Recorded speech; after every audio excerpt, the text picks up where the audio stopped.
വരുന്ന ഒരു 2-3 പതിറ്റാണ്ടിലേക്ക് കേരളം എന്തായിരിക്കണം എന്നുള്ളതിനെക്കുറിച്ചുള്ള ഒരു ചർച്ചയ്ക്കുള്ളൊരു വേദിയായിട്ടാണ് ഞാൻ കാണുന്നത്.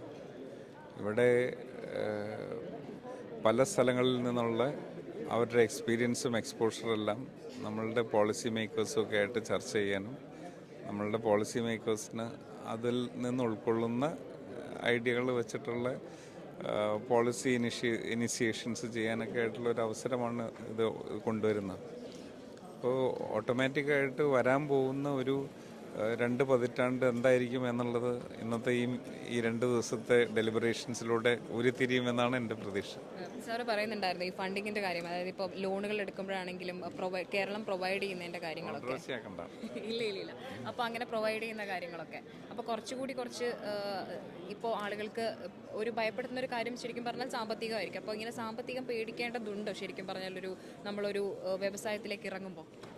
അല്ല, നല്ല ഒരു ഒരു ഉദ്യമത്തിന് ഇറങ്ങുന്ന ഒരാളെ സംബന്ധിച്ചിടത്തോളം അതൊരു നീഡ് ഗ്യാപ്പിനെ അഡ്രസ്സ് ചെയ്യുന്നുണ്ടെങ്കിൽ ഇന്ന് ഫണ്ടിങ്ങിനൊരു ബുദ്ധിമുട്ടുണ്ടാകുന്നില്ല. പലപ്പോഴും ആൾക്കാർ ബിസിനസ്സിലേക്ക് ഇറങ്ങുമ്പോൾ വേറൊരാൾ ചെയ്തു, അയാൾ നല്ല രീതിയിൽ പോകുന്നു, അതുകൊണ്ട് ഞാനും അത് തന്നെ ചെയ്യുന്നു എന്ന് പറയുമ്പോഴാണ് കുഴപ്പം. അപ്പോൾ അത് ഒരു സൊസൈറ്റിക്ക് അല്ലെങ്കിൽ കൺസ്യൂമറിന് ഒരു നീഡിനെ സെർവ് ചെയ്യുന്നുണ്ടെങ്കിൽ ഓട്ടോമാറ്റിക്കായിട്ട് അത് നടക്കേണ്ടതാണ്. അതിന് വേറെ ബുദ്ധിമുട്ടൊന്നും ഉണ്ടാവേണ്ടതല്ല.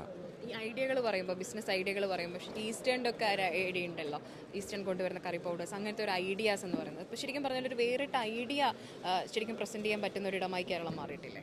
ഉറപ്പായിട്ടും മാറിയിട്ടുണ്ട്. ഏറ്റവും കൂടുതൽ സ്റ്റാർട്ടപ്പുകളുടെ ഒരു ഇത് നോക്കിക്കഴിഞ്ഞാൽ നമ്മളുടെ സ്റ്റാർട്ടപ്പ് ഇക്കോസിസ്റ്റം കേരളത്തിൽ വളരെ റോബസ്റ്റായി.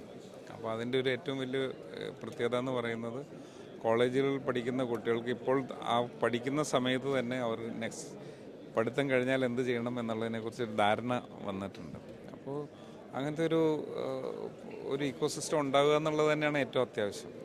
അല്ലാതെ ആൾക്കാർ പേടിച്ച് സ്വന്തം കാര്യം മാത്രം നോക്കി, സ്വന്തം വീട് മാത്രം നോക്കി നിൽക്കുന്ന കാലഘട്ടം മാറിയിട്ട് ഞാൻ ജോലിദായകനായി മാറണം എന്ന് ചിന്തിക്കുന്ന ഒരു കാലഘട്ടത്തിലാണ് നമ്മളിപ്പോൾ നിൽക്കുന്നത്. ഇപ്പോൾ ഈ സാറിനെ കാണുമ്പോൾ ചോദിക്കണമെന്ന് തോന്നിയിട്ടുള്ളൊരു ചോദ്യമാണ്, ശരിക്കും ഇങ്ങനൊരു ഐഡിയ, ഈസ്റ്റേൺ ഇങ്ങനൊരു ഐഡിയ ഡെവലപ്പ് ചെയ്യുന്നത് ശരിക്കും എങ്ങനെയായിരുന്നു? എൻ്റെ ഫാദർ ഡിസ്ട്രിബ്യൂഷൻ ബിസിനസ്സിലായിരുന്നു. അപ്പോൾ ഒരു നീഡ് ഗ്യാപ്പ് അവിടെ ഉണ്ടായിരുന്നു. അപ്പോൾ അങ്ങനെ, കാരണം അന്നൊക്കെ കൺവീനിയൻസ്, വീട്ടമ്മ എപ്പോഴും വീട്ടിൽ തന്നെയാണ്, അവരൊരിക്കലും വേറെ ജോലിക്കൊന്നും പോകാറുണ്ടായിരുന്നില്ല. അത് മാറി ഒരു വീട്ടിലെ 2 പേരും ജോലിക്ക് പോകുന്ന സാഹചര്യം വന്നു. അപ്പോൾ ആ ഒരു സമയത്ത് ഇതൊരു കൺവീനിയൻസ് ആയിരുന്നു. അപ്പോൾ ആ സമയത്ത് അതൊരു കറക്റ്റായിരുന്നു.